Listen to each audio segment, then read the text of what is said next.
Begin with a moment of silence.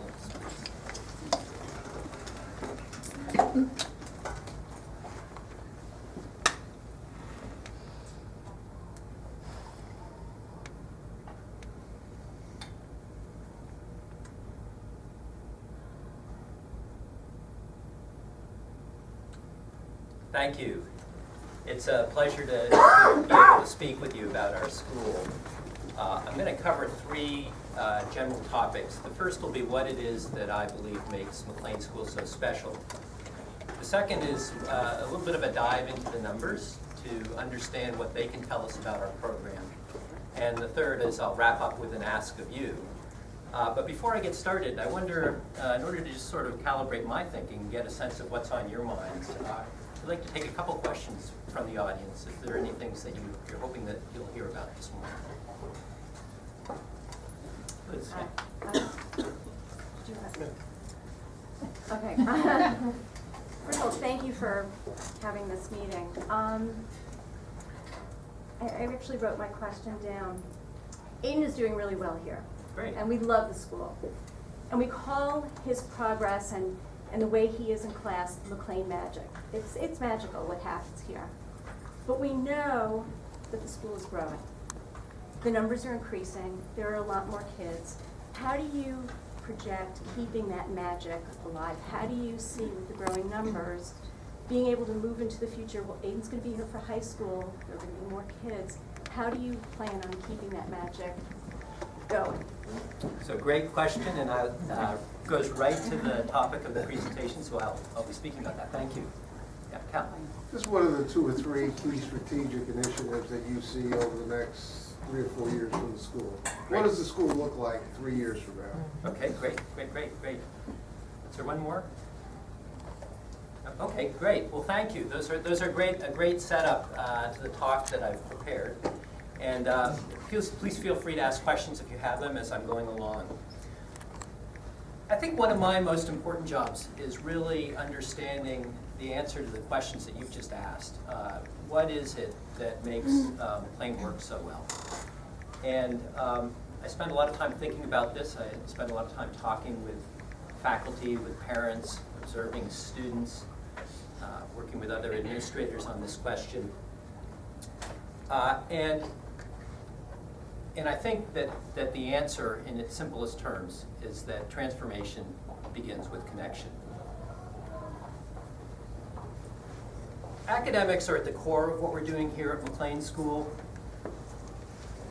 But what sets McLean apart, and what has always set McLean apart, and will continue in the future to set us apart, is the way that we connect with and support each student. That connection and support is the foundation that makes us successful, that makes our students successful.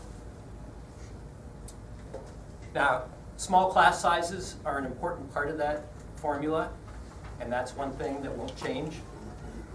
Even as the school grows, we'll maintain small class sizes so that we can have this intimate connection with teachers. But we know that the really central piece is the connection between the teachers and the students. The teachers that understand these students understand how to support them, how to make them feel comfortable. That connection between teachers and students is central. Now, another way to think about it is that we are intentionally a learning community. 2 examples of that would be in our middle school, we're now doing peer-to-peer coaching as an alternative to top-down evaluation. It's a reflective practice. It enables teachers to step back in a non-threatening environment and think about what they're doing well and how they might do it better. And then a second tool we're using is videotaping our students in the classroom as they're being taught. And notice we're not videotaping the teachers. I mean, they're in the videotapes too. But the videotapes are of the students. Because really it's about the students. It's not about the teachers. And the teachers know that. So when they go back and review these tapes, which they might do entirely by themselves, if that's most comfortable, they can look at where they were in a lesson and how each student was responding to them at that moment.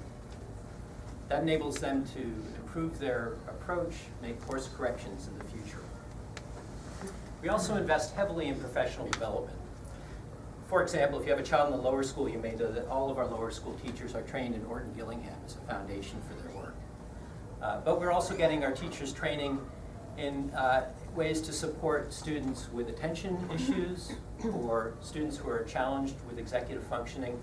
And this ongoing commitment to training and professional development enables us to keep growing as a school and continuously serve better our students. From a curricular point of view, we've been making a push in areas including STEM and also advanced humanities. So it's not all about science and technology, but also the humanities. And we're very thoughtful and deliberate in the way that we deploy technology. Technology can really strengthen our program, but technology is not an end in itself. So we look for ways that we can use the latest developments in technology and software to support the kind of individualized learning approach that we think sets us apart. To give our students 21st century tools and to enable them to personalize their academic program in a way that suits them. One of the signature programs, to answer one of the questions that we had, that I think plays nicely into this is our robotics program, which now runs from kindergarten through grade 12. And last year we were hosts to a regional competition for lower and middle school students with 21 middle school teams competing and 11 lower school teams competing. And our middle school program took away the first place for best robotic design in their first competition ever. It was really a wonderful moment. And the thing about robotics is that it pulls together teamwork, pulls together the technology, problem solving. It demands resilience of our students because you never get it right the first time. You have to figure out how to collaborate with your peers and how to solve problems. And that's a wonderful set of tools to have integrated together in one program. We had similar success with our upper school program, which took 9th place in a regional competition a few weeks later with 27 teams competing. So it was a great program. Another program that I think really strengthens our school is the mindfulness program, and you've probably heard quite a bit about it. But I highlight it here because I think it goes to the foundation of how our students learn. And we've made a considerable investment in training students and also parents and also our own teachers and educators from other schools. We're seen as a leader regionally and increasingly nationally in this area. And you probably saw we were featured in the Washington Post about a week ago for this program.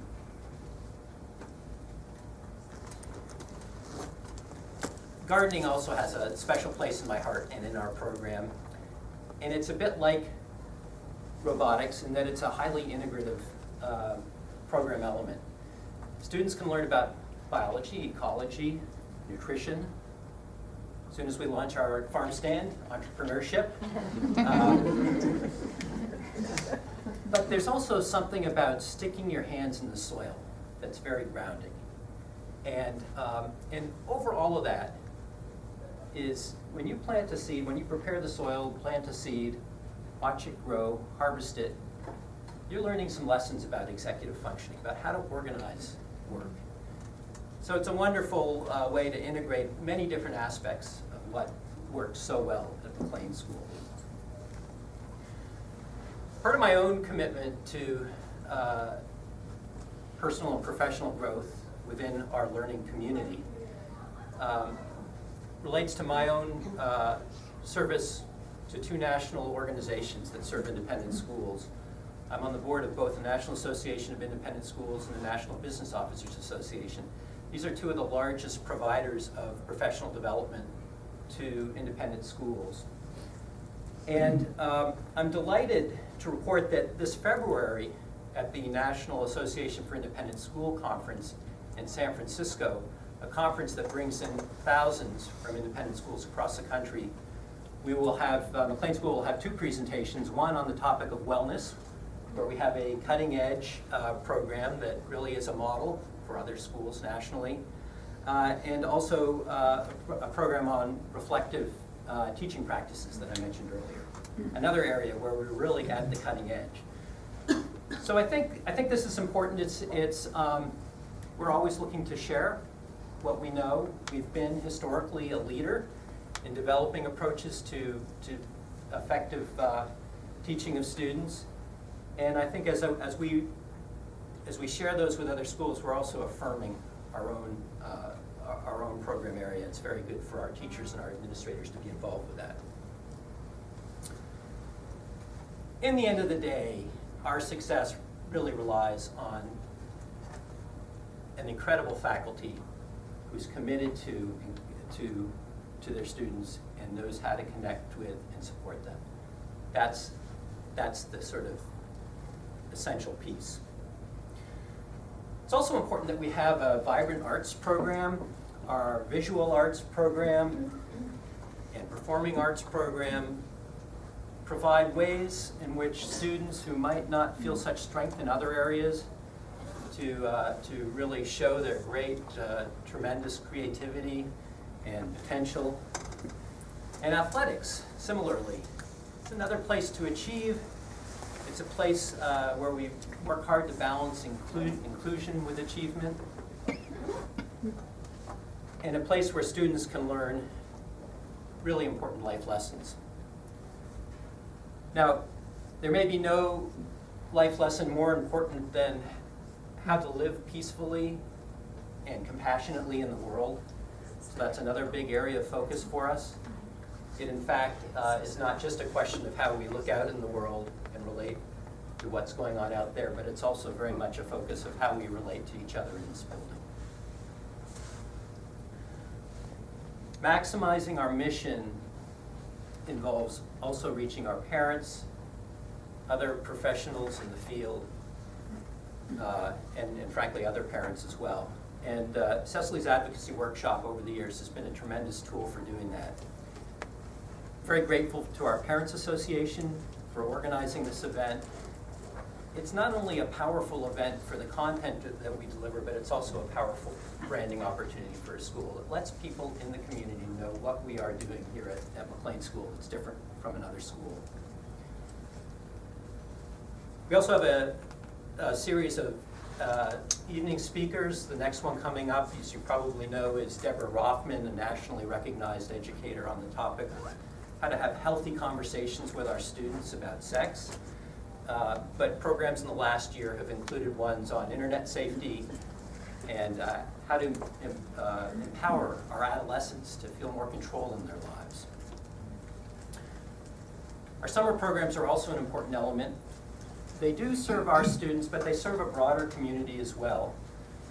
It enables us both to extend our mission to these other students and also sometimes to bring them into our regular program, because many of those students try us out through the summer program and then come back and join us as regular students.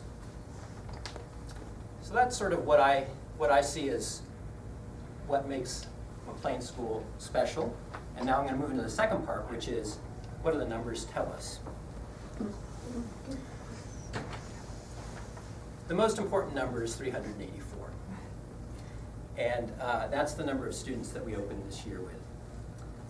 That's up, just to give you a sense, that's 16% up from 2 years ago when we opened at 328. And I know you're sitting here as parents, and you may be thinking, well, how does that help me? Because my student's already here, and we don't want to lose this magic balance of small class sizes and intimate setting. And I will talk about that. But let me just say that this rate of growth is a real reflection of the strength of the school. It's 8% growth a year is really pretty much unprecedented for a mature school. And our applications were up even more. We're working very hard to make sure that every student that we take is going to be a good fit in the school and someone that we can support well. So even as we grow quickly, we're growing carefully. Here's why it's important. The strength and stability of our program and the richness of that program depend on scale. If we don't reach a sufficient scale or don't maintain a sufficient scale, it's going to compromise our ability to offer the strength of program that we have today.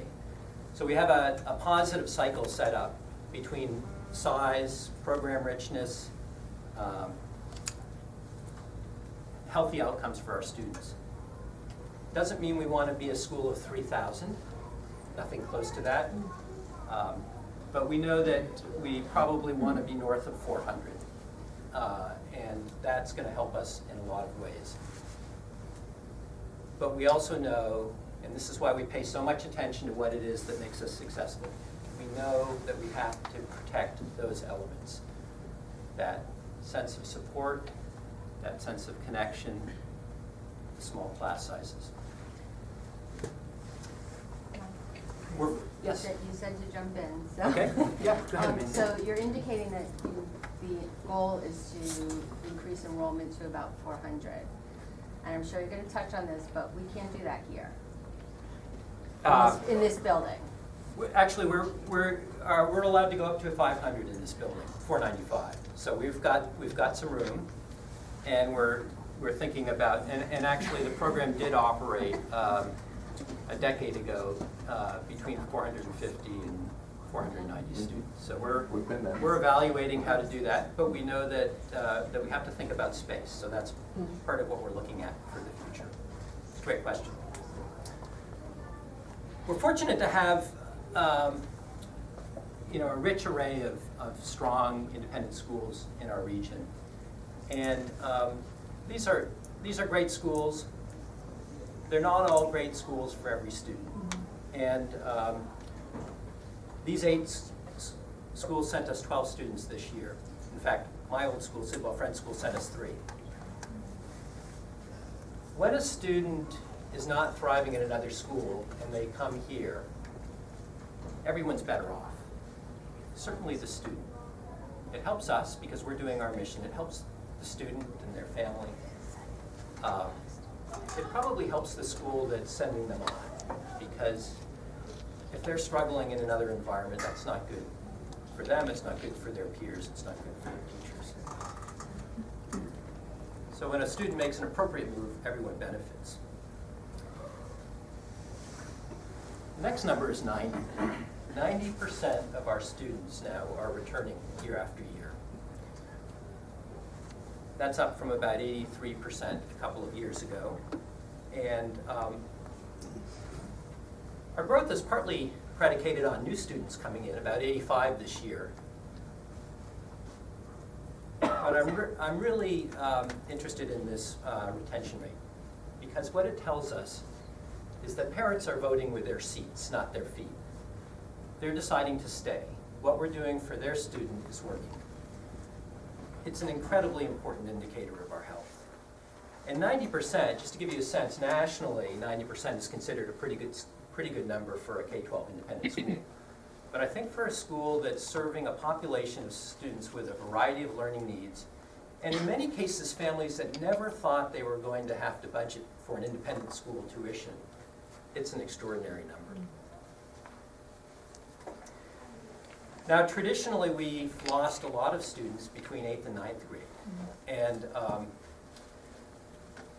our retention rate of 84% from 8th to 9th grade is remarkable. This is a point where it's natural for families to look out.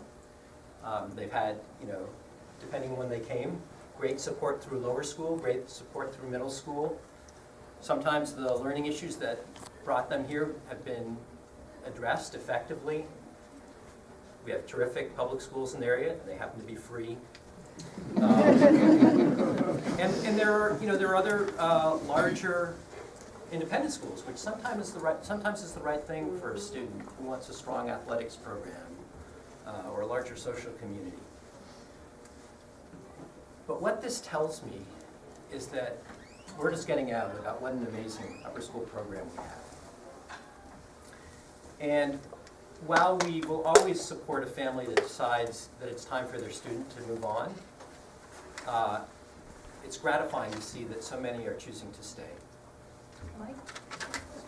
If you ever got to the point where people just didn't want to leave, do we have room for everybody to just keep coming up into the upper school, or? It's not a problem yet, but we will outgrow that space eventually, and we're thinking about that. Yeah, great question. Now, my daughter Natalie is a 12th grader here, so I know a little bit about the upper school from the point of view of a parent. And in fact, I had what I know was a unique experience as a head of McLean School of opening the upper school back to school night as the head of school, and then going on to the back to school night as a parent. And I have to tell you that as I sat through those sessions, and I have 3 daughters, I've gone to a lot of back to school nights over the years, and they're at the end of the day, everyone's exhausted, and I'm usually not that excited to be at them. I sat there and I thought, what an amazing gift to our family that Natalie is here for her 12th grade. I really just felt a deep sense of gratitude.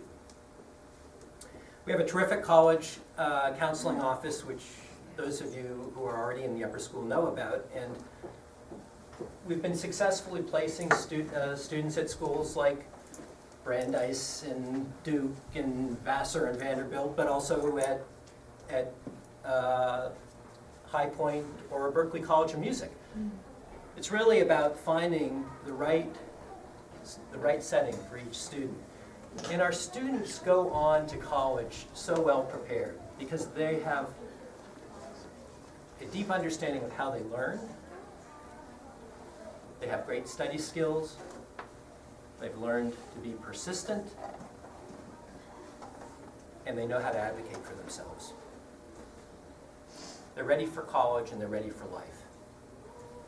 Our students who graduate with a B- average or above have essentially 100% completion rate in 4-year colleges. Unheard of on a national scale. Oh, and did I mention that over the last 3 years, our 65 graduates brought in a total of $4 million of merit aid?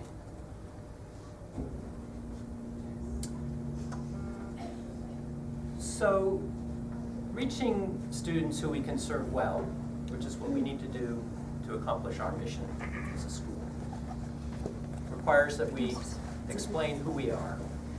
4 years ago, I was interviewing for this position, and when I would mention McLean School to people, it was uncanny how similar the responses were. Almost always, the first thing people would say is, McLean School, great school.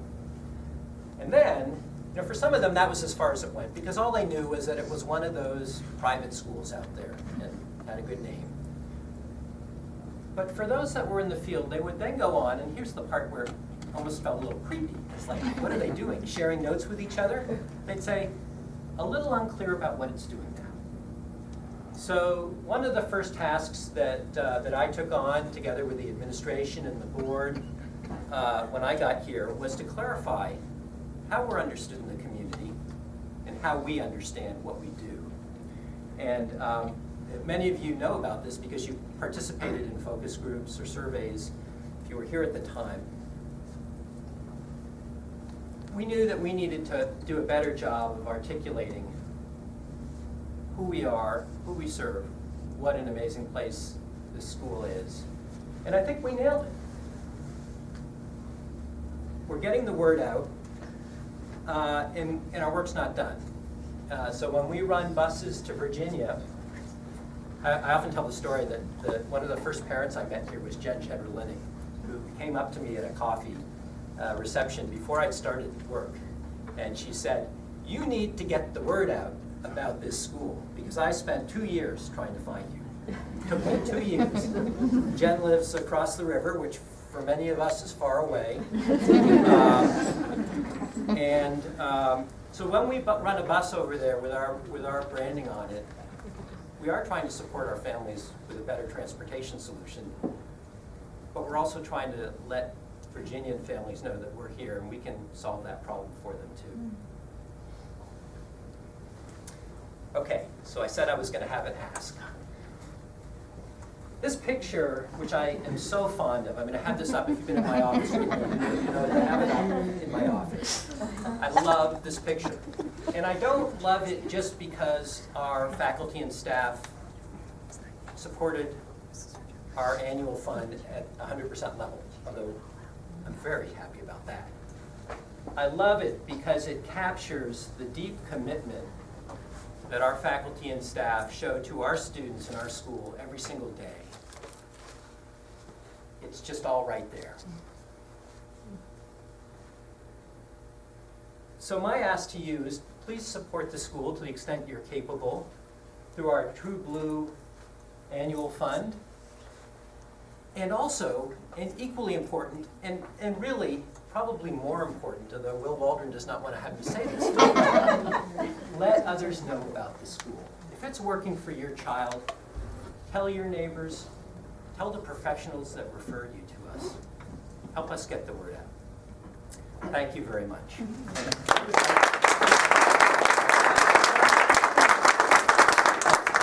I do want to close with a quote. This is from our kindergarten student, Ben Whitford. I had the best day at school.